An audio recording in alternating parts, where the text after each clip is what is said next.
Harry Potter اور تہخانے کے اسرار، پانچواں باب، جھگڑالو درخت۔ موسم گرما کی تعطیلات آخرکار اپنے اختتام کو پہنچ گئیں۔ وقت گزرنے کا پتہ بھی نہیں چلا کہ ایک مہینہ کیسے بیت گیا تھا۔ ہیری کو جب یہ احساس ہوا کہ چھٹیاں ختم ہو گئی ہیں اور اب انہیں ہاگورٹ واپس لوٹنا ہے تو ایک پل کے لیے وہ رنجیدہ سا ہو گیا، کیونکہ اس کی زندگی میں پہلی بار ایسا وقت آیا تھا جب اس نے کھل کر زندگی کا بھرپور لطف اٹھایا تھا۔ ڈرسلی گھرانے میں اسے کبھی اتنی آزادی میسر نہیں آئی تھی۔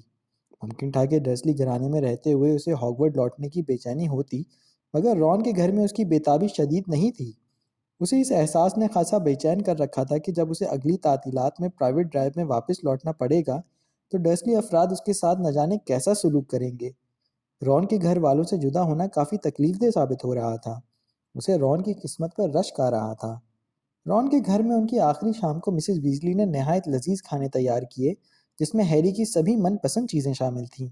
اس رات کا کھانا منہ میں پانی لانے والی گڑ کی پڈنگ پر ختم ہوا تھا۔ فریڈ اور جارج نے بستر میں جانے سے پیشتر جادوئی بازار سے خریدے ہوئے فلپسٹر ساختہ پٹاخے چلا کر خود لطف اٹھایا۔ پٹاخوں کے چلنے سے باورچی خانہ سرخ اور نیلے جھلملاتے ہوئے ستاروں سے بھر گیا۔ یہ ستارے کم از کم نصف گھنٹے تک چھت میں سے پھوٹتے رہے اور دیواروں سے ٹکراتے رہے۔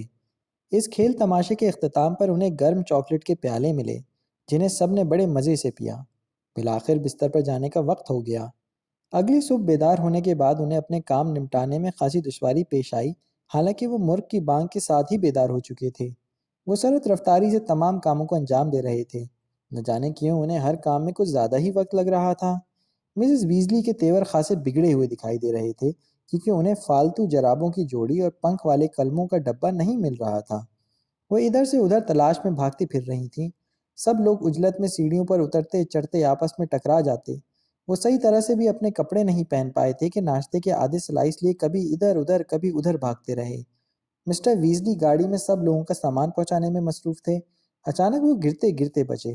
جب وہ کندھے پر بھاری صندوق اٹھائے لائے عبور کر رہے تھے، عین اسی وقت ایک بالشتیہ ان کے پیروں میں آ گیا۔ اگر وہ فوراً سنبھلنے میں کامیاب نہ ہو جاتے تو یقیناً بھاری بھرکم صندوق کے تلے آ کر ان کی گردن ٹوٹ جاتی۔ ہیری کی سمجھ میں نہیں آ رہا تھا کہ 8 افراد، 6 بڑے صندوق، 2 الو اور ایک چوہا اس چھوٹی سی فورڈ اینگلیا کار میں کیسے سما سکتے ہیں۔ ظاہر ہے اس نے یہ اندازہ اس جادوئی اڑنے والی کار کی خوبیوں کو بالا نظر رکھتے ہوئے قائم کیا تھا۔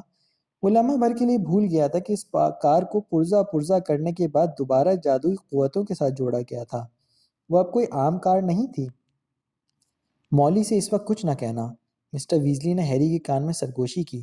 اس کے بعد انہوں نے ہیری کو کار کی عقبی ڈگی کھول کر دکھائی، جو کسی بڑے ٹرک کی طرح دکھائی دے رہی تھی۔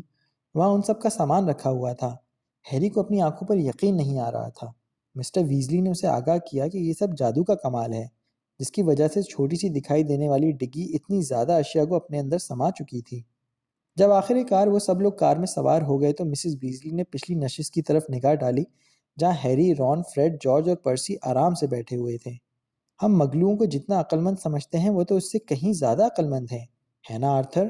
انہوں نے اپنے خاوند کی طرف چہرہ گھماتے ہوئے مروب لہجے میں کہا۔ وہ جینی کے ساتھ اگلی نشست پر بیٹھی تھی۔ جینی یوں کھل کر جسم پھیلائے بیٹھی جیسے وہ کسی باغ کے بینچ پر بیٹھی ہو۔ مسٹر ویزلی نے مسکرا کر ان کی طرف دیکھا تو وہ تیزی سے بولی، میرا مطلب ہے کہ باہر سے دیکھ کر کوئی یہ نہیں کہہ سکتا کہ اس کے اندر اتنی زیادہ جگہ ہو سکتی ہے۔ مسٹر ویزلی نے ہیری کی طرف دیکھ کر آنکھ کا اشارہ کیا اور پھر چابی گھما کر انجن سٹارٹ کر دیا۔ گھوں گھوں کی آواز کے ساتھ انجن جاگ اٹھا، پھر کار آہستگی سے رینگتی ہوئی گھر کے احاطے سے باہر نکل آئی۔ ہیری نے ویزلی بھٹ کو آخری بار دیکھنے کے لیے اپنی گردن گھمائی۔ وہ ابھی اتنا ہی سوچ پایا تھا کہ نہ جانے کب دوبارہ اسے دیکھ پائے گا کہ کار مڑی اور واپس گھر کے احاطے میں داخل ہو گئی۔ ہیری نے حیرت سے مسٹر ویزلی کی طرف دیکھا، تبھی فریڈ نے اسے بچایا کہ جارج گھر میں فلپسٹر ساختہ پٹاخوں کا ڈبہ بھول آیا ہے۔ جو ہی جارج پٹاخوں کا ڈبہ لایا تو فریڈ کو یاد آیا کہ اس کا اڑنے والا بھاری ڈنڈا تو ابھی تک بستر کے قریب ہی پڑا ہے۔ وہ جلدی سے نیچے اترا اور گھر کی طرف بھاگ کھڑا ہوا۔ مسز ویزلی غصے سے بڑبڑانے لگی۔ زیادہ وقت خرچ نہیں ہوا، صرف 5 منٹ کے قلیل وقفے کے بعد وہ ایک بار پھر گھر کے احاطے سے نکل آئے۔ وہ کچی سڑک پر کچھ ہی دور پہنچے تھے کہ اچانک جینی تیزی سے چیخی کہ اس کی ڈائری گھر میں ہی رہ گئی ہے۔ کار ایک مرتبہ پھر رکی۔ جینی کار سے نیچے اتری اور گھر کی طرف دوڑتی چلی گئی۔ اسے واپس لوٹنے میں کافی وقت بیت گیا تھا۔ جب وہ ڈائری کے ساتھ کار میں بیٹھی تو سب کے منہ بنے ہوئے دکھائی دیے۔ نکلنے میں ہی اتنا وقت خرچ ہو چکا تھا کہ وہ کسی بھی طرح وقت پر ریلوے اسٹیشن نہیں پہنچ سکتے تھے۔ ہر کوئی جینے کی کاہلی پر ناگواری کا اظہار کر رہا تھا۔ مولی ڈیئر، مسٹر ویزلی نے گھڑی پر نگاہ ڈالتے ہوئے اپنی بیوی کی طرف دیکھا۔ نہیں آرتر، ایسا نہیں، مسز ویزلی نے تیزی سے ان کا مطلب سمجھتے ہوئے کہا۔ کسی کو بھی نہیں پتہ چلے گا۔ کار کو جوڑتے وقت میں نے اس میں ایک ایسا نظام بھی ڈالا تھا کہ ضرورت پڑنے پر اسے دوسروں کی نظروں سے غائب کیا جا سکے۔ میں صرف ایک بٹن دباؤں گا اور کار سب کی نظروں سے اوجھل ہو جائے گی۔ ہم اوپر اڑ کر بادلوں میں پہنچ جائیں گے، جہاں بدلیوں کے ساتھ ساتھ اڑتے ہوئے ہمیں صرف 10 منٹ میں وہاں پہنچ جائیں گے اور کسی کو اس بارے میں کانوں کان خبر نہیں ہوگی۔ مسٹر ویزلی نے انہیں اطمینان دلانے کی کوشش کی۔ میں نے کہا نا آرتر، نہیں، بالکل نہیں، دن کے اجالے میں بالکل نہیں۔ مسز ویزلی نے مضبوط لہجے میں منع کرتے ہوئے کہا تو مسٹر ویزلی خاموش رہ گئے۔ وہ ٹھیک 11:15 بجے کنگ کراس ریلوے اسٹیشن پر پہنچے۔ مسٹر ویزلی نے بھاگ کر سڑک پار کی تاکہ وہاں سے سامان لادنے والی ٹرالیاں لا سکیں۔ بڑی عجلت میں سامان ٹرالیوں پر لادا گیا اور سب لوگ اسٹیشن کے اندرونی احاطے کی طرف بھاگتے چلے گئے۔ ہیری نے گزشتہ سال بھی یہیں سے ہاگورٹ ایکسپریس پکڑی تھی۔ سب سے مشکل کام پلیٹ فارم نمبر 9:45 تک پہنچنا تھا، جو کہ مگلوں کو بالکل دکھائی نہیں دیتا تھا۔ وہاں پہنچنے کے لیے صرف اتنا کرنا تھا کہ پلیٹ فارم نمبر 9 اور پلیٹ فارم نمبر 10 کے درمیان موجود پتلے پتھر کے ستون میں گھس جایا جائے، جو کہ پلیٹ فارم 9:45 تک پہنچنے کے لیے پوشیدہ سرنگ نما راستہ تھا۔ بظاہر وہ ستون بالکل ٹھوس دکھائی دیتا تھا، مگر اس کے اندر نہ دکھائی دینے والا راستہ چھپا ہوا تھا، جسے صرف جادو نگری سے وابستہ لوگ ہی جانتے تھے۔ ستون میں داخلے کا کام نہایت ہوشیاری اور دانش مندی سے انجام دینا پڑتا تھا، تاکہ کوئی مغل انہیں ستون میں غائب ہوتے ہوئے نہ دیکھ پائے۔ جو ہی وہ لوگ اس ستون کے پاس پہنچے تو ادھر ادھر کا جائزہ لینے لگے۔ سب سے پہلے پرسی جائے گا، مسز ویزلی نے جلدی سے ہدایات دیں۔ سب کی نگاہیں اوپر لگے گھڑیال پر جمی ہوئی تھی، جس کی سوئیاں بتا رہی تھی کہ ستون سے ہو کر گزرنے اور غائب ہونے کے لیے صرف 5 منٹ کا وقت باقی رہ گیا تھا۔ پرسی پھرتی سے آگے بڑھا اور ستون میں گھس کر غائب ہو گیا۔ اس کے بعد مسز ویزلی ستون میں داخل ہو گئی۔ ان کے پیچھے فریڈ اور جارج آگے پیچھے ستون میں جا کر غائب ہو گئے۔ میں جینی کو لے جاتا ہوں، پھر تم لوگ ٹھیک میرے پیچھے آؤ گے، مسٹر ویزلی نے جلدی سے کہا اور جینی کا بازو پکڑتے ہوئے تیزی سے ستون کی طرف بڑھ گئے۔ وہ اور جینی پلک جھپکتے ہی ستون کے اندر غائب ہو گئے۔ ہم دونوں ایک ساتھ ہی چلیں گے، ہمارے پاس صرف 1 منٹ رہ گیا ہے، رون نے ہیری کی طرف دیکھ کر کہا۔ ہیری نے اپنے سامان پر گہری نظر ڈالی۔ ہیڈوگ کا پنجرا اس کی صندوق کے اوپر حفاظت کے ساتھ رکھا ہوا تھا۔ پھر اس نے اپنی ٹرالی کو ستون کے بالکل سامنے لا کھڑا کیا، جہاں اسے ستون میں داخل ہونا تھا۔ وہ پوری طرح پراعتماد دکھائی دے رہا تھا۔ اسے ستون میں داخل ہونے میں کسی قسم کی پریشانی کا سامنا نہیں تھا، جیسے کہ گزشتہ سال اس مرحلے پر وہ کافی گھبرایا ہوا اور پریشان تھا۔ اس کے علاوہ اسے صفوف انتقال کے استعمال کرتے ہوئے کافی گھبراہٹ محسوس ہوئی تھی۔ دونوں نے اپنی ٹرالیوں کے ہینڈل کو مضبوطی سے پکڑا اور نیچے جھکتے ہوئے انہیں دھکیلنا شروع کر دیا۔ وہ پوری قوت کے ساتھ زور لگاتے ہوئے ستون کی طرف بڑھ رہے تھے۔ جو ستون قریب آتا گیا، ان کی رفتار مزید تیز ہوتی گئی۔ ٹھا! ایک تیز آواز کانوں میں گونجتی ہوئی سنائی دی اور ان کی آنکھوں کے آگے جھلملاتے ہوئے تارے ناچنے لگے۔ دونوں ٹرالیاں پتھر کے سکون کے ساتھ ٹکرا کر بری طرح اچھلیں اور پیچھے کی طرف الٹ گئیں۔ رون کا سامان ایک زوردار دھماکے کی آواز کے ساتھ فرش سے ٹکرایا اور ہیری تو زمین پر منہ کے بل گر گیا۔ ہیڈوگ کا پنجرا فرش پر لڑکتا چلا گیا اور وہ خونخوار آواز میں چیخنے لگا۔ آس پاس سے گزرنے والے لوگ ان کی طرف عجیب سی نظروں سے دیکھ رہے تھے۔ کچھ لوگ انہیں تیز نظروں سے گھور رہے تھے اور کچھ اشتی نگاہ ڈال کر آگے بڑھ رہے تھے۔ اسی اسنا میں قریب کھڑا گائیڈ ان کی طرف بڑھا۔ احمقو، یہ تم کیا کر رہے ہو؟ وہ تیز آواز میں چیخ کر بولا۔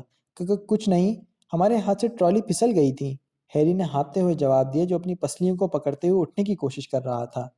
رون ہیڈوگ کے پنجرے کی طرف لپکا، جو اتنا ادھم مچا رہا تھا کہ پاس کھڑے لوگ جانوروں پر ہونے والے ظلم و ستم کے بارے میں باتیں کرنے پر مجبور ہو گئے۔ ہم اندر کیوں نہیں جا پائے؟ ہیری نے رون سے سرگوشی کرتے ہوئے پوچھا۔ مجھے نہیں معلوم، رون نے سر جھٹک کر کہا۔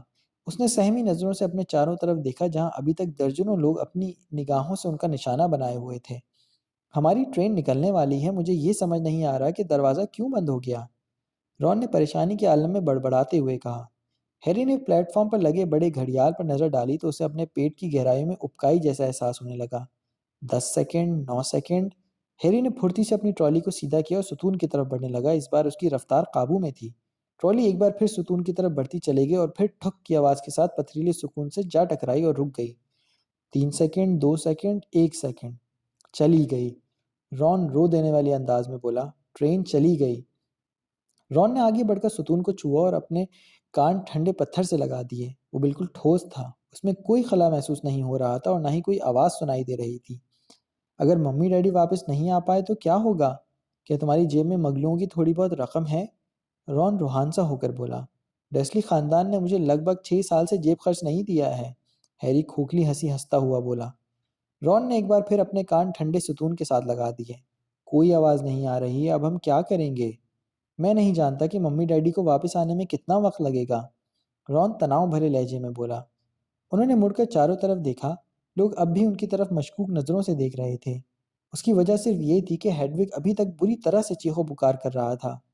مجھے لگتا ہے کہ بہتر یہی ہوگا کہ ہم دونوں یہاں سے ہٹ جائیں اور کار کے پاس جا کر ان کی واپسی کا انتظار کریں۔ یہاں لوگ ہمیں عجیب سی نظروں سے دیکھ رہے ہیں۔ ہیری کو لوگوں کی نظروں سے محفوظ رہنے کی یہی ترکیب سمجھ آئی تھی۔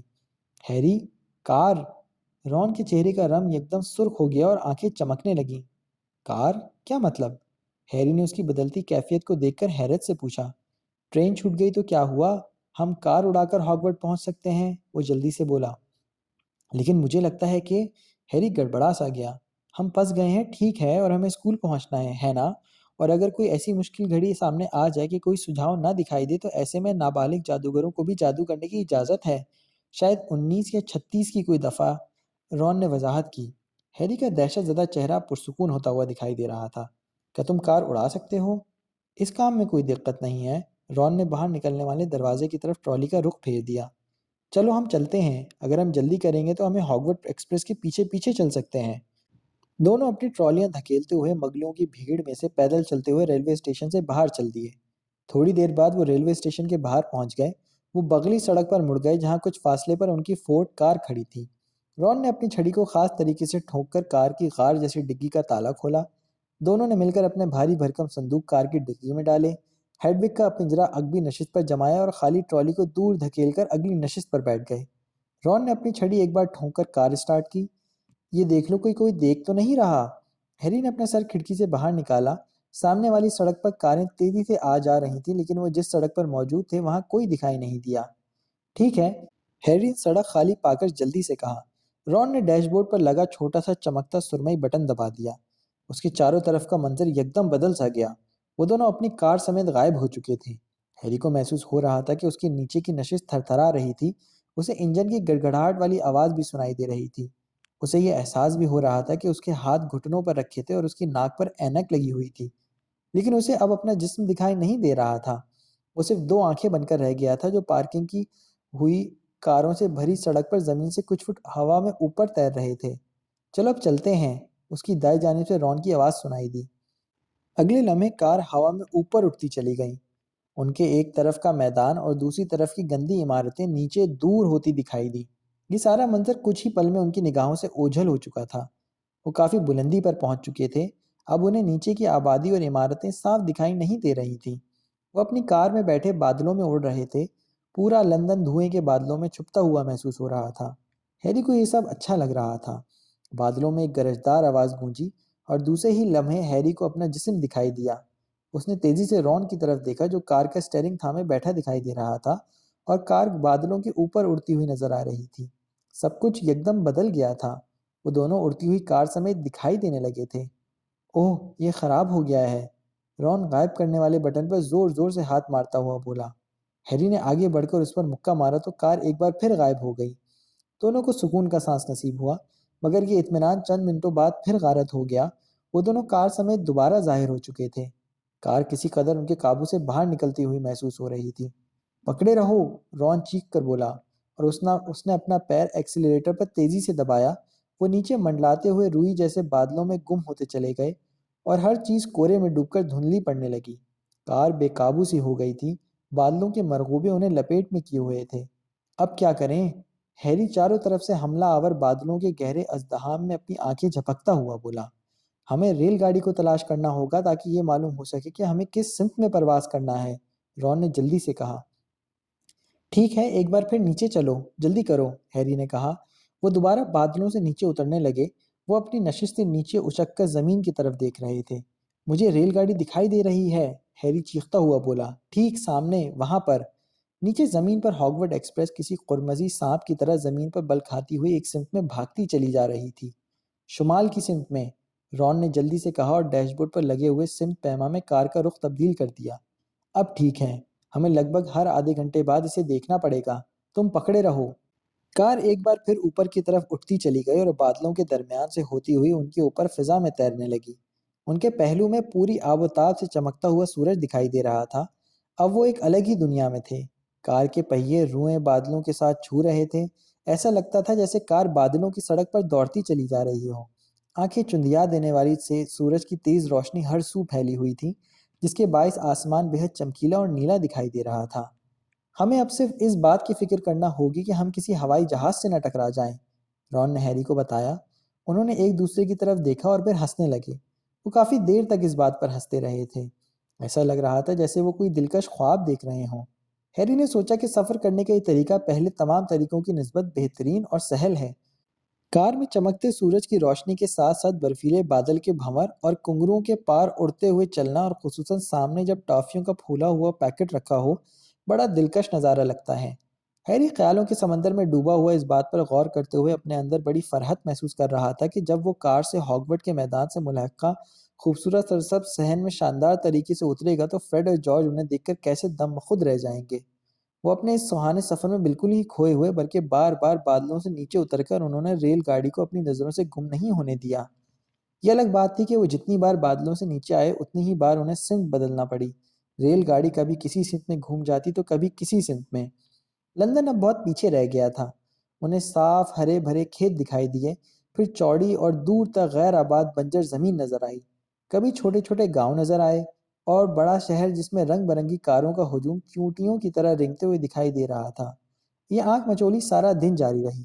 بہرحال کچھ گھنٹوں بعد ہیری کو یہ ماننا پڑا کہ یہ دل فریب سفر اتنا عمدہ نہیں تھا جتنا اسے ہونا چاہیے تھا۔ ٹافیاں کھانے کی وجہ سے اب اسے شدید پیاس لگ رہی تھی، مگر پینے کے لیے ان کے پاس کچھ بھی نہیں تھا۔ دونوں کو اب گرمی لگ رہی تھی، اسی لیے انہوں نے اپنے سویٹر اتار کر پچھلی نشست پر پھینک دیے تھے۔ کار کے اندر آگ بھرتی جا رہی تھی۔ پسینے سے ہیری کی قمیض نشست کے عقبی حصے سے چپک رہی تھی اور اینک بار بار پھسل کر ناک کے دوسرے سرے پر پہنچ رہی تھی۔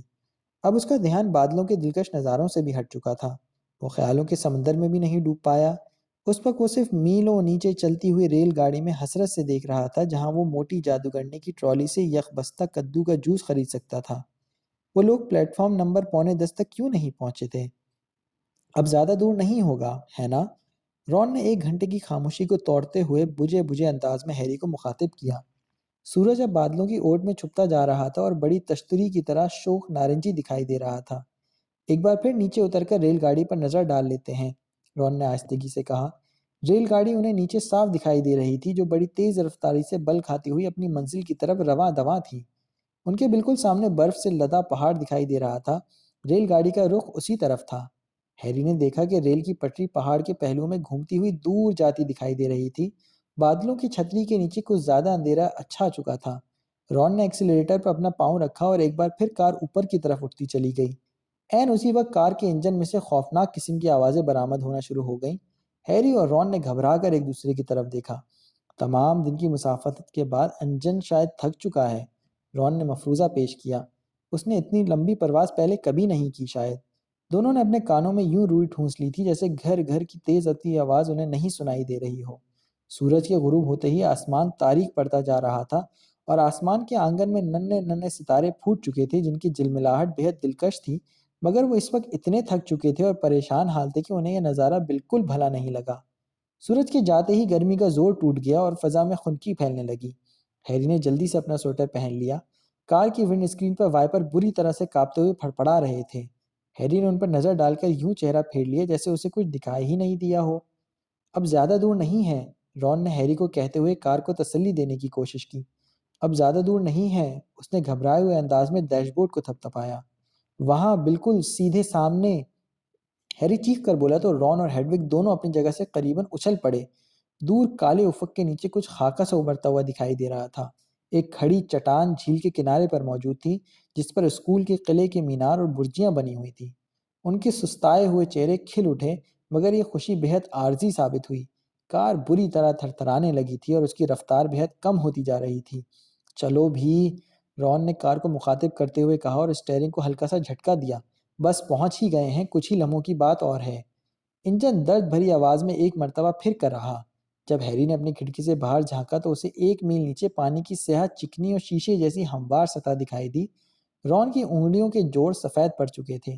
کار ایک بار پھر بری طرح سے بلبلا کر ڈگمگائی اور جھٹکے دینے لگی۔ برائے کرم رکنا مت، رون روحانسا ہو کر بولا۔ وہ اس وقت جھیل کے بالکل اوپر تھے، اسکول کا قلعہ بالکل سامنے تھا۔ رون نے ایکسیلریٹر پہ ایک بار پھر دباؤ ڈالا۔ کار میں زوردار قسم کی کھڑکھڑاہٹ ہوئی۔ انجن بری طرح سے کھانستا ہوا یکدم خاموش ہو گیا۔ او ہو، رون کی خوفزدہ آواز اس خاموشی میں گونجی۔ کار اب منہ کے بل نیچے کی طرف گرنے لگی۔ وہ آسمان سے ترچھے رخ میں نیچے گرتی چلی جا رہی تھی۔ اس کا رخ اسکول کی چٹانی عمارت کی طرف تھا۔ ایسا لگ رہا تھا کہ کار سیدھی قلعے کی پتریلی ٹھوس دیوار سے ٹکرا جائے گی۔ نہیں نہیں، رون چیختا ہوا چلایا۔ اس نے جلدی سے اپنا پورا زور لگاتے ہوئے اسٹیئرنگ کے پہیے کو دوسری طرف گھمایا۔ پتھر کی دیوار ان کے سامنے سے کسی قدر گھومتی اور ہوئی دور ہٹتی چلی گئی۔ بس چند ان کا فاصلہ رہ گیا۔ اگر رون فوراً کار کا رخ نہ بدلتا تو یقیناً کار دھماکے کی آواز سے دیوار سے ٹکرا جاتی۔ کار اب بالکل بے قابو ہو چکی تھی۔ وہ دائروی انداز میں بل کھاتی ہوئی نیچے گرتی چلی جا رہی تھی۔ ہیری اور رون کار کے ساتھ لٹو کی طرح گھوم رہے تھے۔ ان کے حلق سے کراتی ہوئی چیخیں بلند ہو رہی تھیں۔ اچانک کار نے غوطہ کھایا اور سیدھی ہو گئی۔ وہ اب تیزی سے تاریک ہریالی گھر کے اوپر سے گزر رہی تھی، پھر سبزیوں کے باغیچے کے اوپر سے گزرے۔ اب وہ تیزی سے تاریک صحن کی طرف بڑھ رہی تھی۔ بلندی لگاتار کم ہوتی جا رہی تھی اور کار بے ڈھنگے انداز میں نیچے کی طرف گرتی جا رہی تھی۔ رون نے اب اسٹیئرنگ کو چھوڑ دیا تھا اور اس نے عقبی جیب سے اپنی چھڑی نکالی۔ رک جاؤ رک جاؤ، رون اپنی چھڑی گھماتے ہوئے تیز آواز میں چیخا، مگر کار پر کچھ اثر نہ ہوا۔ اس نے جھنجھلاہٹ میں اپنی چھڑی کار کے ڈیش بورڈ اور ونڈ اسکرین کو ماری۔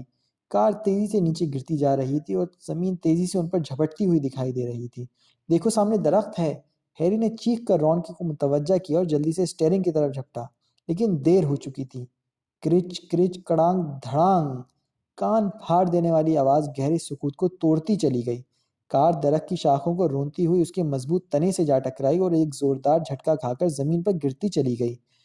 پہلے کار بونٹ زمین پر ٹکرایا اور پھر کار گھسٹتی ہوئی سیدھی کھڑی ہو گئی۔ بونٹ کھل کر توڑ مڑ ہو چکا تھا اور اس میں سے سفید دھوئیں کے بادل نکل رہے تھے۔ ہیڈوگ دہشت زدہ ہو کر بری طرح چیخنے لگا۔ ہیری کا ماتھا ونڈ اسکرین سے بری طرح ٹکرایا۔ اسی لمحے ہیری کو اپنے دائیں طرف بیٹھے رون کی ہلکی سی کراہ سنائی دی۔ تم ٹھیک تو ہو، ہے نا؟ ہیری نے فکرمندی سے پوچھا۔ میری چھڑی، رون نے کانپتی ہوئی آواز میں کہا۔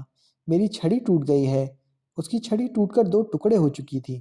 اس کا نچلا کنارہ ہلکی سی اڑیس کے ساتھ ہوا میں جھول رہا تھا۔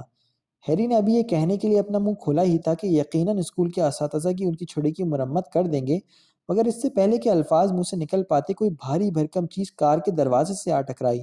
ایک زوردار دھماکہ سنائی دیا۔ ہیری اس ناگہانی آفت سے سنبھل نہ سکا اور اچھل کر رون کے اوپر جا گرا۔ اسی لمحے چھت پر زوردار چیز گری جس سے چھت پچک سی گئی۔ یہ کیا ہو رہا ہے؟ ہیری نے چیخ کر پوچھا۔ رون ہانپتے ہوئے ونڈ اسکرین سے باہر تاریکی میں دیکھنے کی کوشش کرنے لگا۔ اسی لمحے ہیری نے عقبی جانب مڑ کر دیکھا۔ وہ حیرت سے گنگ رہ گیا۔ اژدہے جیسی موٹی شاخ عقبی شیشے کی طرف بڑھتی چلی آ رہی تھی۔ جس ساکت درخت سے وہ کچھ لمحے پہلے ٹکرائے تھے وہ اب زندہ ہو چکا تھا اور ان پر بری طرح سے حملہ آور ہو کر اپنا انتقام لینے کی کوشش کر رہا تھا۔ وہ اپنے تنے کو ترچھے انداز میں موڑ کر ان کی طرف تیزی سے بڑھ رہا تھا۔ اس کی لمبی لمبی شاخیں جس قدر کار کے قریب پہنچ سکتی تھیں اسی قدر قوت سے کار پر زوردار ضرب لگاتیں۔ دائیں بائیں اوپر اور پیچھے سے دھڑام دھڑام چوٹیں لگ رہی تھیں۔ لگتا تھا کہ وہ درخت انہیں اپنی ضربوں کے ساتھ پیس کر رکھ دینا چاہتا تھا۔ وہ دونوں سر پر ہاتھ رکھ کر خود کو بچانے کی کوشش کر رہے تھے۔ بھاگو بچ کر، رون نے چلا کر کہا اور پوری طاقت سے دروازے کو باہر کی طرف دھکیلنے لگا۔ اس سے پہلے دروازہ کھل پاتا زوردار دھماکہ ہوا اور رون اچھل کر ہیری کی گود میں آ گرا۔ ایک شاخ نے چھت پر شدید حملہ کیا تھا۔ چھت کافی حد تک پچک کر دھنس چکی تھی۔ لگتا ہے ہمارا کام تمام ہوا چاہتا ہے، رون درد سے کراتے ہوئے ممایا۔ واپس پلٹو، ہیری چیخ کر چلایا۔ اسی وقت کار تیزی سے پیچھے کی طرف چل دی۔ درخت اب بھی ان پر حملہ کرنے کی کوشش کر رہا تھا۔ انہیں اس کی جڑوں کی چٹکنے کی آوازیں سنائی دے رہی تھیں۔ لگتا تھا کہ وہ درخت اپنی جڑیں اکھاڑ کر ان کے پیچھے لپکنے والا ہے۔ کار دھیمے انداز میں چل رہی تھی۔ اب وہ اس کی پہنچ سے دور ہو چکے تھے۔ درخت بے حد غصے میں دکھائی دے رہا تھا اور وہ مسلسل ان کے عقب میں زمین پر اپنی شاخیں دھماکہ دار انداز کے ساتھ ٹکرا رہا تھا۔ وہ ہمارے بہت قریب تھا، شاباش کار، رون دھاڑ دھاڑ دھڑکتے دل سے بولا۔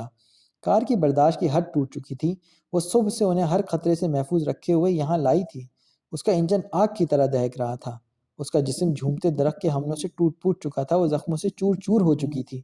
رون کی شاباش پر کار سے مزید برداشت نہ ہو سکا۔ زوردار دھماکوں کے ساتھ دونوں دروازے کھل گئے اور ہیری کو یوں محسوس ہوا جیسے کار کی نشت دروازے سے باہر نکل آئی ہو۔ اس سے پہلے کہ ہیری کچھ سمجھ پاتا، اگلے ہی پل وہ ہوا میں اڑتا ہوا گیلی زمین پر منہ کے بل جا گرا۔ وہ اٹھنے کی کوشش کر رہا تھا کہ اسی لمحے قریب کسی چیز کے گرنے کی گرج دار آواز سنائی دی۔ ہیری نے جلدی سے اٹھ کر کار کی طرف دیکھا۔ کار کی ڈگی کھلی ہوئی تھی اور وہ اس کا سامان باہر پھینک رہی تھی۔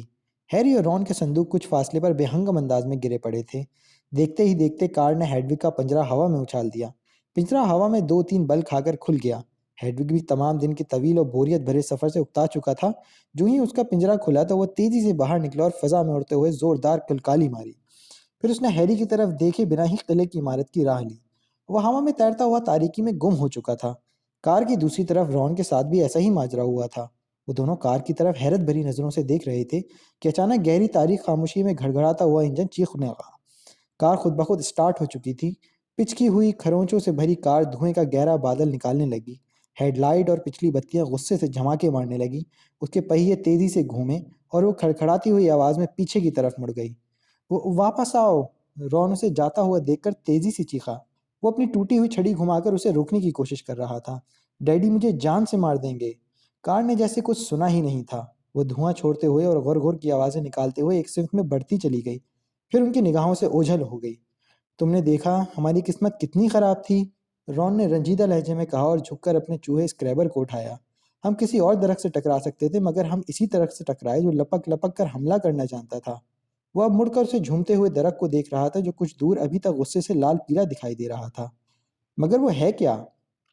ہیری نے حیرت سے پوچھا۔ اس نے کبھی ایسا درخت نہیں دیکھا تھا۔ میں کچھ کہہ نہیں سکتا۔ سنا ہے کہ گہرے جنگلوں میں زندہ درخت ہوتے ہیں جو اپنے آس پاس آنے والی چیزوں پر جھپٹ پڑتے ہیں۔ رون نے دھیمی آواز میں جواب دیا۔ چلو چھوڑو اسے، بہتر ہوگا کہ ہم اسکول کی طرف بڑھیں۔ ہیری کی آواز میں گہری تھکن آیا تھی۔ دن بھر کی تھکن، ہاگورٹ میں داخل ہونے کا جو منظر انہوں نے اپنے تخیل میں سجایا تھا یہ ویسا نہیں تھا۔ ہر شے الٹ پلٹ ہو کر رہ گئی تھی۔ ان کا بدن اکڑا ہوا، ٹھنڈا اور چوٹوں سے بھرا پڑا تھا۔ انہوں نے بڑھ کر صندوقوں کو سیدھا کیا، پھر ان کے ہینڈل پکڑے اور پھر گھاس بھرے میدان میں انہیں گھسیٹتے ہوئے اسکول کی چڑھائی چڑھنے لگے۔ وہ آہستہ آہستہ شاہ بلوط کے بنے ہوئے دیو ہیکل دروازے کی طرف بڑھ رہے تھے۔ کچھ ہی دیر میں وہ بڑے ہال کی سیڑھیوں تک پہنچ گئے۔ دونوں نے ایک دوسرے کی طرف دیکھا۔ مجھے لگتا ہے کہ ضیافت شروع ہو چکی ہے، رون گہری سانس بھرتا ہوا بولا۔ اس نے اپنا صندوق سیڑھیوں کے کنارے پر چھوڑ دیا تھا۔ اس کی نظریں اس کھڑکی پر مرتکز ہو گئیں جس میں چمکدار روشنی باہر آ رہی تھی۔ وہ خاموشی سے اس کے قریب پہنچا تاکہ جھانک کر اندر کا منظر دیکھ سکے۔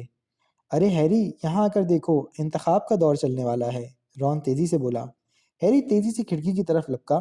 وہ اور رون اب بڑے ہال کے اندر جھانک رہے تھے جہاں بولتی ٹوپی نئے بچوں کے لیے ان کے فریق مطلب سیکشن منتخب کرنے کے لیے تیار تھی۔ بڑے ہال میں 4 لمبی میزیں دکھائی دے رہی تھیں جن کے گرد طلباء و طالبات کا ہجوم موجود تھا۔ میزوں پر وسط میں رکھی ہوئی ان گنت موم بتیاں اپنی پیلاہٹ کے لیے سنہری اور چمکدار روشنی پھیلا رہی تھیں۔ میزوں پر پڑی ہوئی سنہری پلیٹیں اور پیالے موم بتیوں کی روشنی میں جگمگا رہے تھے۔ ہمیشہ کی طرح اصلی آسمان جیسے دکھائی دینے والی بلند ترین چھت میں ستارے پوری آب و تاب سے دمک رہے تھے۔ ہاگورٹ کی نوکیلی روایتی ٹوپیوں کے جنگل کے بیچ میں سال اول کے سہمے ہوئے طلباء و طالبات ایک لمبی قطار میں کھڑے تھے۔ انہی میں جینی بھی تھی جو اپنے مخصوص سرخ بالوں کی وجہ سے جلد ہی ان کی نظروں میں آ گئی تھی۔ اینک ناک پر دھرے ہوئے پروفیسر میکگونیگل اونچے چبوترے پہ کھڑی تھیں۔ قریب ایک اسٹول پر ہاگورٹ کی مشہور بولتی ٹوپی رکھی ہوئی تھی۔ پھٹی، میلی اور پیوند لگی یہ ٹوپی کئی صدیوں سے ہاگورٹ میں نئے آنے والے طلباء و طالبات کے لیے ان کے فریقوں کا انتخاب کرتی چلی آ رہی تھی۔ ہاگورٹ میں 4 بڑے فریق تھے جن میں گریفنڈور، ہفل پف، ریون کلو اور سلیدرن شامل تھے۔ ہیری کو اس ہیجان انگیز مرحلے کا وقت اچھی طرح یاد تھا۔ ٹھیک 1 سال پہلے اس نے بولتی ٹوپی پہن کر اس فیصلے کا انتظار کیا تھا اور متحیر انداز میں بولتی ٹوپی کی گفتگو سن رہا تھا۔ وہ اس وقت بے حد دہشت زدہ ہوا تھا جب بولتی ٹوپی نے اس کے لیے سلیدرین کا فریق تجویز کرنے کا سوچا تھا۔ تبھی وہ اس ٹوپی کے کان میں زوردار آواز میں بڑبڑایا تھا۔ کچھ بھیانک پلوں تک تو اسے یہ ڈر ستاتا رہا تھا کہ ٹوپی اسے سلیدرین میں بھیجنے والی ہے جہاں سے تعلیم پانے والے جادوگر اور جادوگرنیاں ہمیشہ اونچائیوں کو چھوتے تھے۔ سلیدرین کے تعلیم یافتہ زیادہ تر جادوگر تاریک نگری کے باسی بن جاتے تھے جو نہایت برے کام کیا کرتے تھے۔ اسی لیے اس نے سلیدرین کو مسترد کر دیا اور پھر بولتی ٹوپی نے اسے گریفنڈور میں بھیج دیا تھا۔ رون، ہرمائنی اور دوسرے ویزلی بھی گریفنڈور میں ہی گئے تھے۔ گزشتہ سال ہیری اور رون کی وجہ سے گریفنڈور نے عمدہ کارکردگی پر سالانہ کپ بھی جیتا تھا۔ یہ 7 سالوں بعد پہلا موقع تھا جب گریفنڈور فریق نے اپنے روایتی حریف سلیدرن فریق کو ہرایا تھا۔ ایک بہت چھوٹے چوہے جیسے بالوں والے لڑکے کی ٹوپی سر پر رکھنے کے لیے بلایا گیا ہیری کی نظریں اس کے پاس سے ہوتی ہوئی وہاں پہنچ گئیں جہاں ہیڈ ماسٹر پروفیسر ڈمبلڈور ایک بڑی میز کے پیچھے اپنے اسٹاف کے ساتھ بیٹھے انتخاب کی تقریر کو دیکھ رہے تھے۔ ان کی لمبی سفید داڑھی اور آدھے چاند کی شکل کی اینک موم بتیوں کی روشنی میں تیز چمک رہی تھی۔ اسکول کے اساتذہ کی قطار میں کچھ فاصلے پر ہیری کو گلیڈرائے لاک ہرٹ دکھائی دیا، جو آسمانی رنگ کا چوغا پہنے ہوئے تھا، اور آخری نشست پر کھچڑی بالوں والا دیہوکل ہیگرڈ بیٹھا ہوا تھا، جو اپنے پیالے سے لمبا گھونٹ لے رہا تھا۔ اساتذہ پوری دلچسپی سے انتخاب کی تقریب میں ڈوبے ہوئے تھے۔ ذرا دیکھو تو صحیح، اساتذہ کی قطار میں ایک کرسی خالی ہے، اسنیپ کہاں ہے؟ ہیری رون سے بڑبڑا کر بولا۔ پروفیسر سیورس اسنیپ ہیری کے سب سے کم پسندیدہ استاد تھے۔ ہیری بھی اسنیپ کا سب سے کم پسندیدہ طالب علم تھا۔ شفاق، تان آمیز اور سنگدل اسنیپ اپنے فریق یعنی سلیدرن کے طلباء و طالبات کو چھوڑ کر باقی تمام طلباء میں ناپسند کیے جاتے تھے۔ وہ اسکول میں جادوئی سیال اور ادویہ کے بارے میں پڑھاتے تھے۔ شاید وہ بیمار ہیں، رون نے اندازہ لگانے کی کوشش کی۔ شاید وہ ہاگورڈ چھوڑ کر چلے گئے ہیں، ہیری نے دھیمے سے بولا، کیونکہ انہیں ایک بار پھر تاریک جادو سے محفوظ رہنے کے فن کے عہدے پر تعینات نہیں کیا گیا، یا پھر انہیں نکال دیا گیا ہے۔ میرا مطلب ہے کہ سب لوگ ان سے نفرت کرتے ہیں، رون نے جوشیلی آواز میں ہیری سے کہا۔ یا ہو سکتا ہے، ان کے پیچھے سے ایک بہت ٹھنڈی آواز گونجی، وہ یہ سننا چاہتے ہوں کہ تم دونوں اسکول کی ریل گاڑی میں کیوں نہیں آئے۔ ہیری نے فوراً پلٹ کر دیکھا۔ ٹھنڈی ہوا میں لہراتے ہوئے سیاہ چوغے میں پروفیسر سیورس اسنیک کھڑے تھے۔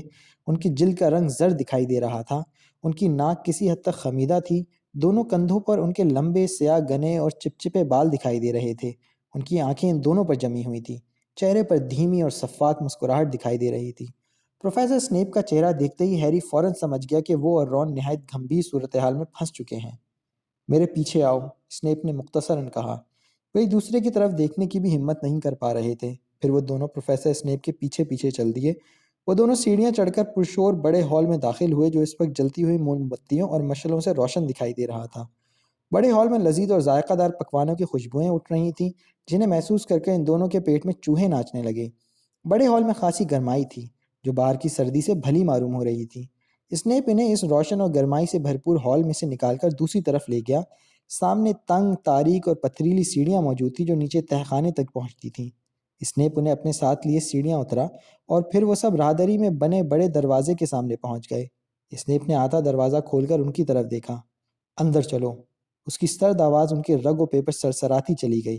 وہ کانپتے ہوئے قدموں سے اسنیپ کے ذاتی دفتر میں داخل ہو گئے۔ سیاہ دیواروں پر بڑے بڑے لکڑی کے خانے بنے ہوئے تھے، جن میں بہت سے رنگ برنگے سیالوں اور ادویوں سے بھرے ہوئے مرتبان اور بوتلیں پڑی تھیں۔ قریب ہی شیشے کے بڑے صندوق رکھے تھے، جن میں متحیر کر دینے والے نہایت کرہی صورت جاندار بند تھے، مگر حقیقت تو یہ تھی کہ ہیری ان چیزوں کی طرف بالکل متوجہ نہیں تھا۔ کوئی اور موقع ہوتا تو شاید وہ ان کے بارے میں ضرور پوچھ بیٹھتا، اس وقت وہ ان کے نام بھی نہیں معلوم کرنا چاہتا تھا۔ آتش دان بجھا ہوا خالی تھا، تاریک دفتر میں خاصی سردی پھیلی ہوئی تھی۔ اسنیپ نے دروازہ بند کیا اور ان کی طرف دیکھنے کے لیے مڑا۔ تو انہوں نے دھیمے خشک انداز میں انہیں مخاطب کیا، مشہور ہیری پوٹر اور اس کے وفادار جان چھڑکنے والے دوست ویزلی کو ریل گاڑی سے آنا اچھا نہیں لگا؟ یہاں پر دھماکے کے ساتھ آنا چاہتے تھے، ہے نا لڑکوں؟ نہیں جناب، ایسا کنگ کراس کے ستون کی وجہ سے ہوا۔ وہ خاموش، اسنیپ نے ان کی بات کاٹ کر کہا۔ تم لوگوں نے کار کا کیا کیا؟ اس کا لہجہ بہت سرد تھا۔ رون نے تھوک نکلنے کی کوشش کی۔ یہ پہلی بار نہیں ہوا تھا جب ہیری کو یہ احساس ہوا کہ اسنیپ دل کی باتیں پڑھ سکتا ہے۔ ایک پل کے بعد ہیری کو اس کی وجہ سمجھ میں آ گئی۔ اسنیپ نے اخبار روزنامہ جادوگر ان کے سامنے کھول کر پھیلا دیا۔ وہ دونوں اخبار دیکھ کر دنگ رہ گئے تھے اور آپس میں کانا پھوسی کرنے لگے۔ تمہیں مگلوؤں نے اڑتے دیکھا تھا، انہوں نے ناگواری کے عالم میں غرا کر کہا۔ اخبار کی شہ سرخی ان کی نظروں کے سامنے تھی۔ اڑنے والی فورٹ اینگلیا نے مگلوں کو پریشانی اور حیرت میں مبتلا کر دیا۔ ہیری اور رون دونوں جھک کر بلند آواز میں خبریں پڑھنے لگے۔ لندن میں دو مگلوں کو پورا یقین ہے کہ انہوں نے ایک پرانی کار کو ڈاکخانے کے اونچے مینار کے اوپر آسمان میں اڑتے دیکھا ہے۔ دوپہر کے وقت نارفوک کے علاقے میں چھت پر اپنے کپڑے پھیلاتی ہوئی خاتون مسز ہیٹلز نے بادلوں میں اڑتی ہوئی کار کو دیکھنے کا دعویٰ کیا ہے۔ مسٹر انگس فلیٹ، جو کہ پیبلس کے رہائشی ہیں، انہوں نے قریبی تھانے میں اڑتی ہوئی کار کے بارے میں اطلاع دی۔ 6 یا 7 کے قریب مگلوں کو یہ ناقابل یقین منظر دکھائی دیا۔ دفتر وزارت جادو اس معاملے کی پوری تحقیق کر رہا ہے۔ ہیری نے رون کی طرف متفکر نظروں سے دیکھا۔ جہاں تک میرا خیال ہے کہ تمہارے والد مگلوں کے تیار کردہ اشیاء کے ناجائز استعمال کی روک تھام کے شعبے میں ملازمت کرتے ہیں۔ اسنیپ نے رون کی طرف خشک نظروں سے دیکھا۔ اس کے چہرے پر دھیمی سی شفاف مسکراہٹ ابھری۔ اور انہی کے بیٹے ہیری کو ایسا لگا جیسے اس کے پیٹ میں جھومتے درخت کی ایک بڑی شاخ گھستی چلی گئی ہو۔ اگر کسی کو یہ پتہ لگ گیا کہ مسٹر ویزلی نے اپنی کار پر جادو کر کے اسے اڑنے والی کار میں تبدیل کر دیا تھا تو اس نے اس بارے میں تو سوچا ہی نہیں تھا۔ باغیچے کی تلاشی لینے کے بعد مجھے یہ بات معلوم ہوئی ہے کہ ہمارے بہت ہی قیمتی اور پرانے درخت کو تم لوگوں نے قابل فکر نقصان پہنچایا ہے۔ اسنیپ نے ان کے خوفزدہ چہروں پر اچٹتی نظر ڈالتے ہوئے گھمبیر لہجے میں کہا۔ ان کا چہرہ کافی آگے آ چکا تھا۔ ہم نے درخت کو جتنا نقصان پہنچایا ہے اس سے کہیں بڑھ کر زیادہ نقصان اس نے ہمیں پہنچایا ہے۔ رون کے منہ سے لاشعوری طور پر یہ جملہ پھسلتا چلا گیا۔ خاموش بدتمیز، اسنیپ نے گرجتے ہوئے کہا۔ یہ بڑی ہی بدقسمتی کی بات ہے کہ تم لوگ میرے فریق سلیدرن میں شامل نہیں ہو اور تمہیں اسکول سے نکالنے کا فیصلہ کرنا میرے ہاتھ میں نہیں ہے۔ میں جا کر ان لوگوں کو بلا کر لاتا ہوں جن کے پاس یہ طے کرنے کا پورا اختیار ہے۔ تب تک تم لوگ یہیں انتظار کرو گے۔ ہیری اور رون نے سفید ہوتے ہوئے چہروں کے ساتھ ایک دوسرے کی طرف گھورا۔ اب ہیری کی بھوک غائب ہو چکی تھی۔ اسے انتہا درجے کی نقاہت محسوس ہو رہی تھی۔ اس نے اسنیپ کی ڈیسک کے پیچھے رکھے ہوئے شیشے کے صندوق میں پڑے سبز رنگ کے سیال میں تیرتی ہوئی دبلی چھریری اور سرت رفتار پر اچٹتی ہوئی نظر ڈالی جو اسے بالکل بھلی نہیں لگی۔ اسے معلوم تھا کہ اسنیپ پروفیسر میکگونگل کو بلانے گیا تھا جو اس کے فریق گریفنڈور کی منتظمہ تھیں۔ ہیری کو ان سے اپنے معاملے میں بہتری کی کوئی توقع نہیں تھی۔ وہ اسنیپ سے زیادہ اصول پسند تھی لیکن اس کے باوجود ان میں اعلیٰ درجے کی درستی بھی پائی جاتی تھی۔ 10 منٹ بعد اسنیپ لوٹے تو ان کے ہمراہ پروفیسر میکگونگل بھی تھی جن کے چہرے پر خاصی ناگواری پھیلی ہوئی تھی۔ ہیری نے پروفیسر میکگونگل کو پہلے بھی کئی بار ناراض دیکھا تھا مگر اس وقت یہ بھول گیا تھا کہ ان کا منہ کتنا پتلا دکھائی دیتا تھا۔ اس نے انہیں پہلے کبھی اتنا آگ بگولا نہیں دیکھا تھا۔ انہوں نے اندر آتے ہی اپنی جادوئی چھڑی نکال لی۔ ہیری اور رون دونوں ایک قدم پیچھے ہٹ گئے۔ دوسرے ہی پل میں ان کی چھڑی متحرک ہوئی۔ چھڑی کا رخ خالی آتش دان کی طرف تھا۔ چھڑی کے اشارے سے آتش دان بھڑک کر روشن ہو گیا۔ آگ کی گرمی سے کمرے میں پھیلی ہوئی سردی کی شدت میں کمی واقع ہو گئی۔ بیٹھو، پروفیسر میکگونگل نے خشک لہجے میں کہا۔ وہ دونوں آگ کے قریب رکھی ہوئی کرسیوں پر چپ چاپ بیٹھ گئے۔ آگ کی حدت سے انہیں سکون پہنچا۔ اب بتاؤ، انہوں نے کچھ توقف کے بعد کہا۔ ان کی اینک پر شعلوں کی چمک پڑ رہی تھی جس کے باعث ان کا چہرہ بڑا خوفناک دکھائی دیا۔ رون نے شروع سے تمام واقعات بتانا شروع کیے جو اس وقت شروع ہوتے تھے جب کنگ کراس اسٹیشن کے پتھریلے ستون نے انہیں پلیٹ فارم پر پہنچنے سے روک دیا تھا۔ تو پروفیسر، ہمارے پاس کوئی اور صورت باقی نہیں بچی تھی۔ ہم ریل گاڑی میں نہیں بیٹھ سکتے تھے۔ رون نے اپنی بات مکمل کرنے کے بعد آخر میں صفائی پیش کرنے کی کوشش کی۔ تم لوگوں نے ہمیں الو کے ذریعے پیغام کیوں نہیں بھیجا تھا؟ مجھے یقین ہے کہ تمہارے پاس الو ہے، پروفیسر میکگونگل نے ہیری سے ٹھنڈے لہجے میں کہا۔ ہیری حیرت کے منہ پھاڑتے ان کی طرف دیکھتے رہ گیا۔ اب جب انہوں نے یہ بات کہہ دی تھی تو یہ بات بالکل صاف لگ رہا تھا کہ انہیں یہی کرنا چاہیے تھا۔ یہ تو میرے دماغ میں ہی نہیں آیا، ہیری سر جھکا کر بولا۔ بالکل واضح ہے، پروفیسر میکگونگل نے ٹھہرے ہوئے لہجے میں کہا۔ اسی لمحے دفتر کے دروازے پر دستک کی آواز سنائی دی۔ اسنیپ اپنے مسرور چہرے کے ساتھ دروازے کی طرف بڑھ گیا۔ اس نے دروازہ کھولا تو ہیری کو ہاگورٹ کے بوڑھے ہیڈ ماسٹر پروفیسر ڈمبلڈور کا چہرہ دکھائی دیا۔ ہیری کو اپنی سانس بے قابو ہوتی ہوئی محسوس ہوئی۔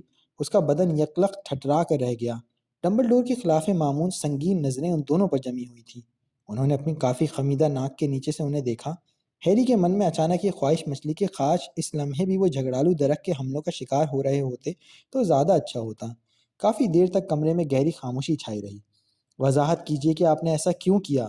ڈمبلڈور نے گہرے لہجے میں پوچھا۔ ہیری سر جھکائے شرم کے مارے پانی پانی ہوا جا رہا تھا۔ اگر وہ غصے کے عالم میں یہ سوال کرتے تو یقیناً ہیری کو ندامت محسوس نہ ہوتی۔ اسے ڈمبلڈور کی آواز میں کسی قسم کی ناراضگی محسوس نہیں ہوئی۔ شاید یہی وجہ تھی کہ وہ ڈمبلڈور سے نظریں نہیں ملا پا رہا تھا۔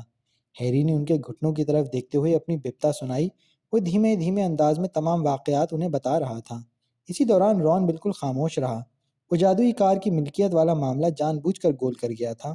وہ جانتا تھا کہ مسٹر ویزلی کے بارے میں بتانا بالکل مناسب نہیں ہوگا۔ اس نے یہ کہانی گھڑی کہ جادوئی کار انہیں اسٹیشن کے باہر پارکنگ میں کھڑی ملی تھی۔ اسے معلوم تھا کہ ڈمبلڈور اس کے جھوٹ کو جلد ہی پکڑ لیں گے، مگر ڈمبلڈور نے کار کے بارے میں کچھ نہیں پوچھا۔ جب ہیری نے اپنی بات پوری کر لی تو وہ صرف اپنی نصف چاند والی اینک سے انہیں گھورتے رہے۔ کمرے میں ایک بار پھر گہری خاموشی چھا گئی۔ تو ہم جائیں اور اپنا سامان لے آئیں؟ رون نے مایوس کن لہجے میں سکوت توڑا۔ تم یہ کیا کہہ رہے ہو؟ پروفیسر میکگونگل نے ناگواری سے پوچھا۔ آپ ہمیں اسکول سے نکال رہے ہیں نا؟ رون سر جھکا کر بولا۔ اسی لمحے ہیری نے جلدی سے ڈمبلڈور کی طرف دیکھا۔ آج نہیں مسٹر ویزلی، ڈمبلڈور ٹھہرے ہوئے لہجے میں بولے، مگر میں تم دونوں کو اس سنگین غلطی کا بھرپور احساس دلانا چاہتا ہوں جو تم دونوں نے مل کر کی ہے۔ میں آج ہی تم دونوں کے والدین کو خط لکھوں گا۔ میں تمہیں اس بات سے بھی خبردار کرنا چاہتا ہوں کہ اگر تم نے دوبارہ ایسی حرکت کی تو میرے پاس تمہیں اسکول سے نکالنے کے علاوہ کوئی اور راستہ نہیں ہوگا۔ اسنیپ کا چہرہ یکدم یوں بگڑ گیا جیسے اس سے کوئی بڑی خوشی چھین لی گئی ہو۔ وہ تیزی سے ہیڈ ماسٹر کی طرف گھوما اور گلا کھنکار کر صاف کرتے ہوئے بولا، پروفیسر ڈمبلڈور، ان لڑکوں نے نابالغ جادوگری کے قوانین کی دھجیاں اڑا دی ہیں۔ ایک پرانے اور بیش قیمت درخت کو بری طرح گھائل کر کے اسے گھمبیر نقصان پہنچایا ہے۔ اس صورتحال کا تقاضا یہ ہے کہ ان لڑکوں کو سزا طے کرنے کا فیصلہ پروفیسر میگونیگل کے ہاتھ میں ہے سیورس۔ ڈمبلڈور نے اس کی بات بیچ میں ہی اچک لی۔ یہ ان کی فریق میں شامل ہیں، اس لیے ہاگورٹ کے اصولوں کے تحت یہ ان کی ذمہ داری ہے۔ ڈمبلڈور یہ کہہ کر پروفیسر میگونیگل کی طرف مڑے، مجھے ضیافت میں واپس جانا ہے منرو، وہاں مجھے کچھ ضروری اعلانات کرنے ہیں۔ آؤ سیورس، آج کی ضیافت میں ایک بہت ہی ذائقہ دار کسٹرڈ ٹارٹ شامل ہے جسے میں چکھنا چاہوں گا۔ ضیافت میں شرکت کے لیے پروفیسر اسنیپ کا دل قطعی نہیں چاہ رہا تھا، مگر ڈمبلڈور انہیں جبراً ساتھ کھینچتے لے گئے۔ دروازے سے نکلتے وقت ان کی خونخوار نظریں ہیری اور رون پر جمی ہوئی تھیں۔ کمرے میں وہ پروفیسر میگونیگل کے ساتھ تنہا رہ گئے تھے، وہ اب بھی کسی غسیل عقاب کی طرح ان کی طرف دیکھ رہی تھیں۔ ویزلی، بہتر ہوگا کہ تم ہسپتال جا کر مرہم پٹی کروا لو، تمہارے زخم سے خون رس رہا ہے۔ زیادہ چوٹ نہیں لگی ہے، رون نے جلدی سے کہا اور اپنی آنکھ کے اوپر کے زخم کو اپنے آستین سے چھپا لیا۔ پروفیسر، میں اپنی بہن کے انتخاب کی تقریب دیکھنا چاہتا ہوں۔ انتخاب کا مرحلہ مکمل ہو چکا ہے، پروفیسر میگونیگل نے آگاہ کیا، تمہاری بہن بھی گریفنڈور میں پہنچ چکی ہے۔ یہ بہت اچھا ہوا، رون کے چہرے پر مسکراہٹ پھیل گئی۔ چونکہ گریفنڈور کا ذکر نکل آیا ہے تو پروفیسر میگونیگل کچھ کہنا چاہتی تھیں۔ پروفیسر، جب ہم نے کارڈ لی تھی تب میعاد شروع نہیں ہوئی تھی، اس لیے گریفنڈور کے پوائنٹس کم نہیں ہونا چاہیے، پلیز۔ ہیری تیزی سے بیچ میں بول پڑا۔ وہ اپنی بات مکمل کرنے کے بعد تشویشناک نظروں سے پروفیسر میگونیگل کا چہرہ دیکھنے لگا۔ انہوں نے اس پر چپتی ہوئی نگاہ ڈالی۔ ہیری کو اپنی بصارت پر مکمل بھروسہ تھا کہ اس نے اس لمحے بھر کے لیے پروفیسر میگونیگل کے چہرے پر مسکان دیکھی تھی۔ چاہے جو بھی ہو، اس وقت ان کا چہرہ کم پتلا دکھائی دے رہا تھا۔ میں گریفنڈور کے پوائنٹس کم نہیں کروں گی۔ ان کی بات سن کر ہیری کو ایسا لگا جیسے اس کے من پر سے جیسے کوئی بار ہٹ گیا ہو۔ لیکن تم دونوں کو سزا ضرور ملے گی، انہوں نے اپنے چشمے کو درست کرتے ہوئے کہا۔ ہیری کو اس موقع پر ایسی توقع نہیں تھی۔ جہاں تک ڈمبلڈور کے فیصلے کا تعلق تھا کہ وہ مسٹر ڈرسلی کو خط لکھ کر اس بارے میں آگاہ کریں گے، تو اس سے ہیری کو کوئی فرق نہیں پڑتا تھا، کیونکہ وہ جانتا تھا کہ مسٹر ڈرسلی کو تو اس بات پر بہر غصہ آئے گا کہ جھگڑالو درخت نے اس کا کچومر کیوں نہیں نکال دیا۔ پروفیسر نے اپنی چھڑی دوبارہ اٹھائی، دونوں کا دل بری طرح دھڑکنے لگا۔ پروفیسر میگونیگل نے اسنیپ کی ڈیسک کی طرف چھڑی کا رخ کرتے ہوئے ہلکا سا اشارہ کیا۔ ڈیسک پر سینڈوچز کی بڑی پلیٹ، چٹنی کے 2 پیالے اور یک بستہ کدو کے رس کا ایک بڑا جگ کھٹک کی آواز کے ساتھ ظاہر ہو گیا۔ تم لوگ یہیں پر کھا لو اور پھر سیدھے اپنے کمرے میں جاؤ، مجھے بھی ضیافت میں شامل ہونا ہے، پروفیسر نے تہمکانہ لہجے میں کہا، اور وہ چلتی ہوئی دروازے سے باہر نکل گئیں۔ دروازہ زوردار آواز کے ساتھ بند ہو چکا تھا۔ اسی وقت رون کے منہ سے سیٹی کی تیز آواز آئی۔ اس نے جلدی سے آگے بڑھ کر سینڈوچ کو جھپٹ کر اٹھا لیا۔ مجھے لگا تھا کہ آج ہمارا بستر یقیناً گول ہو جائے گا، رون نے سینڈوچ کھاتے ہوئے کہا۔ وہ تیزی سے اپنا پیٹ بھر لینا چاہتا تھا۔ میرا بھی یہی خیال تھا، ہیری نے بڑھ کر ایک سینڈوچ اٹھایا۔ تم نے دیکھا کہ آج ہماری قسمت کتنی خراب تھی؟ رون کا منہ بھرا ہوا تھا۔ فریڈ اور جارج نے 5-6 بار کار اڑائی ہوگی، مگر انہیں آج تک کسی مگل نے نہیں دیکھا، اور ہم پہلی ہی بار میں کئی مگلوں کو دکھائی دے گئے۔ رون سینڈوچ کو بڑے ندیدے پن سے چبا رہا تھا۔ ہیری نے اس کی بات پر کوئی تبصرہ نہیں کیا۔ ہم لوگ پتھریلے ستون سے کیوں نہیں نکل پائے؟ رون نے اچانک پوچھا، جس پہ ہیری نے کندھے اچکائے۔ ہمیں اب سوچ سمجھ کر قدم اٹھانا ہوگا، وہ کدو کے جوس کا گھونٹ حلق سے اتار کر بولا۔ کاش ہم ضیافت میں جا سکتے۔ وہ نہیں چاہتی تھی کہ ہم اپنی حرکت کی نمائش دوسروں کے سامنے کریں، رون نے اپنی عقل مندی کا مظاہرہ کرتے ہوئے کہا۔ اور وہ یہ بھی نہیں چاہتی تھی کہ لوگ یہ سوچیں کہ کار اڑا کر اسکول آنا کوئی فخر اور تعریف کی بات ہے۔ وہ دونوں سینڈوچ اٹھاتے رہے اور کھاتے رہے۔ پلیٹ ہر بار خود بخود سینڈوچ سے بھر جاتی تھی۔ یہی حال چٹنی اور جوس کا تھا۔ جب وہ جی بھر کر اپنا پیٹ بھر چکے تو انہوں نے اپنا ہاتھ کھینچ لیا۔ اسی وقت پلیٹ اور دوسرا سامان خود بخود ڈیسک سے غائب ہو گیا۔ ہیری اور رون کو تمام دن کی مسافت سے جو تکلیف پہنچی تھی، اس کا تقاضا یہی تھا کہ وہ چپ چاپ بستر میں گھس کر سو جاتے۔ وہ دونوں اسنیپ کے دفتر سے باہر نکلے اور گریفنڈور کے مخصوص ہال کی طرف بڑھ گئے۔ یہ راستے ان کے لیے اجنبی نہیں تھے۔ وہ تنگ راہداریوں سے ہوتے ہوئے سیڑھیوں کی طرف چل دیے۔ پورے قلعے میں گہرا سکوت طاری تھا، جیسے وہاں کوئی رہتا ہی نہ ہو۔ ہیری کو یوں محسوس ہوا جیسے ضیافت ختم ہو چکی ہے اور سب لوگ اپنے اپنے بستروں میں جا چکے ہیں۔ وہ متحرک زندہ تصویروں اور آہنی عسکری لباس میں ملبوس عظیم مجسموں کے قریب سے گزرے۔ وہ پتھر کی تاریک اور تنگ سیڑھیوں پر چڑھنے لگے۔ کچھ ہی دیر میں وہ گریفنڈور کے مخصوص ہال کے مقابل پہنچ گئے تھے۔ اس جگہ پر کسی دروازے کا نام و نشان نہیں تھا۔ سامنے دیوار پر ایک بڑی آئل پینٹنگ ٹنگی ہوئی تھی، جس میں ایک فربہ اندام جادوگرنی براجمان دکھائی دے رہی تھی۔ اس نے ریشمی گلابی پوشاک پہنی ہوئی تھی۔ ہیری اور رون دونوں اسے دیکھ رہے تھے۔ پہچان بتاؤ، اچانک تصویر کی فربہ جادوگرنی نے سرد لہجے میں کہا۔ اور ہیری کی زبان لڑکھڑا سی گئی۔ وہ دونوں اس بات سے قطعی آگاہ نہیں تھے کہ نئے سال میں گریفنڈور کے طلباء و طالبات کے لیے کون سی پہچان مقرر کی گئی ہے۔ تمام فریق کے مخصوص ہالوں میں داخلے کے لیے کوئی نہ کوئی پہچان مقرر تھی جو کہ ان فریقوں کے مانیٹر کو ہی معلوم ہوتی تھی۔ وہ مانیٹر اپنے ہم جماعتوں کو یہ پہچان پہنچاتے تھے۔ ایسا اس لیے تھا کہ کوئی فریق دوسرے فریق کے مخصوص ہالوں میں نہ جا سکے اور نہ کسی قسم کی شرارت کا امکان پیدا ہو۔ ہیری اور رون کار سے اسکول پہنچے تھے، بڑے ہال سے اسنیپ کے دفتر میں اور وہاں سے مخصوص ہال کے سامنے۔ ان کی ابھی تک اپنے کسی مانیٹر سے ملاقات نہیں ہو پائی تھی، اس لیے انہیں پہچان بالکل معلوم نہیں تھی۔ دونوں نے ایک دوسرے کا منہ دیکھا۔ شاید بدقسمت دن گزر چکا تھا، اس لیے زیادہ دیر انتظار نہیں کرنا پڑا۔ اسی لمحے انہیں اپنے پیچھے سیڑھیوں پر کسی کے قدموں کی چاپ سنائی دی۔ وہ دونوں جلدی سے پلٹ کر دیکھنے لگے۔ آنے والا چہرہ ان کے لیے شناسا تھا، جسے دیکھتے ہی دونوں کے چہرے کھل اٹھے۔ وہ ہرمائنی گرینجر تھیں، جو ان کی صورت دیکھ کر دوڑتی ہوئی ان کی طرف آ رہی تھی۔ تو تم لوگ یہاں ہو؟ تم لوگ اب تک کہاں تھے؟ بہت مضحکہ خیز قسم کی افواہیں سننے کو مل رہی تھیں۔ کچھ لوگ یہ کہہ رہے تھے کہ تمہیں اڑتی ہوئی کار اسکول سے ٹکرانے کی وجہ سے نکال دیا گیا ہے۔ ہرمائنی ان پر جھپٹتے ہوئے بولتی چلی گئیں، دیکھو ہم اب تک اسکول میں ہی ہیں، ہمیں یہاں سے نکالا نہیں گیا۔ ہیری نے اسے تسلی دیتے ہوئے کہا۔ رون نے بھی سر ہلا کر ہیری کی تائید کی۔ تم کہیں، ہرمائنی کا چہرہ حیرت سے پھیلتا چلا گیا، کہیں یہ تو نہیں کہنا چاہ رہے کہ تم یہاں کار اڑا کر ہی پہنچے ہو؟ اس کی آواز پروفیسر میکگونیگل جیسی گھمبیر لگ رہی تھی۔ لیکچر دینا بند کرو اور ہمیں صرف یہ بتاؤ کہ نئی پہچان کیا ہے۔ رون اکتا کر بولا۔ پہچان تو ویٹل برڈ ہے، ہرمائنی نے الجھے ہوئے لہجے میں کہا، لیکن یہ ہمارا موضوع نہیں ہے۔ ہرمائنی کا جملہ ادھورا ہی رہ گیا تھا۔ پہچان سنتے ہی تصویر والی موٹی عورت نے انہیں اندر جانے کی اجازت دے دی۔ ہلکے سے ارتعاش کے ساتھ تصویر کا چوکھٹا اپنی جگہ سے ہٹتا چلا گیا، جیسے وہ دروازے کا کوئی پٹ ہو۔ گریفنڈور کے مخصوص ہال کا خفیہ راستہ کھل چکا تھا۔ ان کے سامنے ایک بڑا گول سوراخ تھا جو زمین میں کافی اونچا تھا۔ دوسرے ہی لمحے کمرے کے اندر سے بھرپور تالیوں کی گونج سنائی دینے لگی۔ وہ تینوں ششدر کھڑے کھلے سوراخ سے اندر کا منظر دیکھ رہے تھے۔ ایسا لگ رہا تھا جیسے گریفنڈور کے تمام طلباء و طالبات ابھی تک جاگ کر ان کی آمد کا انتظار کر رہے تھے۔ گریفنڈور کا مشترکہ ہال چھوٹے بڑے افراد سے کھچا کھچ بھرا تھا۔ مشترکہ ہال کی سبھی کرسیاں پر تھیں۔ کچھ لڑکے ترچھی بڑی میز کے اوپر بیٹھے تھے اور باقی سب زمین کے قالین پر آلتی پالتی مارے ہوئے تھے۔ ہیری اور رون ابھی سوراخ میں چڑھنے کی تیاری کر رہے تھے کہ سوراخ کے اندر سے کئی ہاتھ نکلے اور ان دونوں کو یوں اندر کھینچتے ہوئے لے گئے جیسے وہ کھلونا ہو۔ ہرمائنی باہر ہی کھڑی رہ گئی۔ اسے اپنی مدد آپ سوراخ میں چڑھ کر داخل ہونا پڑا۔ بہت خوب، لاجواب، لی جارڈن مسرت آمیز لہجے میں چیخا۔ کمال کر دیا تم نے، ہاگورٹ میں کیا شاندار آمد ہے۔ کار اڑا کر آئے اور سیدھے جھگڑالو درخت پر ٹکرا دی۔ لوگ یقیناً برسوں تک فراموش نہیں کر پائیں گے۔ تم نے بہت اچھوتا کام کیا ہے، 5ویں سال میں پڑھنے والے ایک طالب علم نے ہیری کا شانہ تھپتھپاتے ہوئے کہا۔ یہ الگ بات تھی کہ گزشتہ پورا سال ایک ہی فریق میں رہنے کے باوجود اس سے ہیری کی ایک بار بھی بات نہیں ہو پائی تھی۔ رون اور ہیری کو یہ معلوم نہیں ہو پائے کہ کون ان کے شانے تھپتھپاتا رہا اور کون ان کی کمر ٹھونکتا رہا۔ وہ سب باری باری اسے کوئی نہ کوئی جملہ ضرور کہتے رہے۔ ہال کا منظر کچھ ایسی تصویر پیش کر رہا تھا جیسے ہیری اور رون کوئی ناقابل تسخیر معرکہ انجام دے کر کامیاب لوٹے ہوں۔ اسی دوران فریڈ اور جارج بھیڑ میں سے دھینگا مشتی کرتے ہوئے ان کے پاس پہنچنے میں کامیاب ہو گئے۔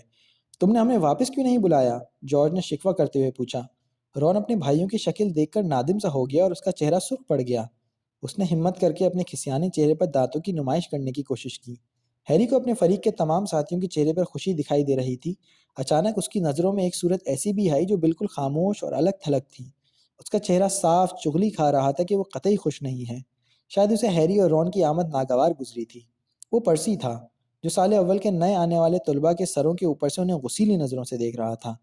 ہیری کو یوں لگا کہ وہ قریب آنے کی کوشش کر رہا ہے۔ ہیری نے رون کی پسلیوں میں انگلی چبھو کر اسے اپنی طرف متوجہ کیا۔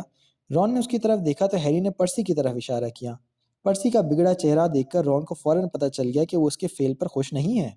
تم لوگوں کو اپنے کمروں میں جانا چاہیے، تم یقیناً تھک گئے ہوگے اور آرام کرنا چاہو گے۔ پرسی نے بلند آواز میں چیخ کر سب کو ہدایت کی، کیونکہ وہ مانیٹر بھی تو تھا۔ ہیری اور رون ساتھیوں سے رخصت لیتے اور ان کے بیچ میں سے راستہ بناتے ہوئے اس دروازے کی طرف جانے کی کوشش کرنے لگے جو اوپر جانے والی سیڑھیوں کا راستہ تھا۔ یہ سیڑھیاں چونکہ بلند مینار کے اندر واقع تھیں، اس لیے یہ گھومتے ہوئے انداز میں اوپر جاتی تھیں، جن کے اطراف میں طلباء و طالبات کے الگ الگ کمرے بنے ہوئے تھے۔ شب بخیر، ہیری ہرمائنی کی طرف دیکھ کر بولا۔ ہرمائنی تیوریاں چڑھاتے ہوئے ان دونوں کو کھائی جانے والی نظروں سے دیکھ رہی تھی۔ ہال میں پرسی کے بعد یہ دوسرا چہرہ تھا جو غصے میں دکھائی دیا۔ وہ دونوں بڑی جدوجہد کے بعد دروازے کی دوسری سمت پہنچنے میں بالآخر کامیاب ہو گئے۔ یہ الگ بات تھی کہ دروازے کے پیچھے سے اب بھی نہ جانے کتنے ہاتھ ان کی کمر پر تھپکیاں دے رہے تھے۔ سیڑھیاں خالی پا کر وہ دونوں تیزی سے چڑھتے چلے گئے۔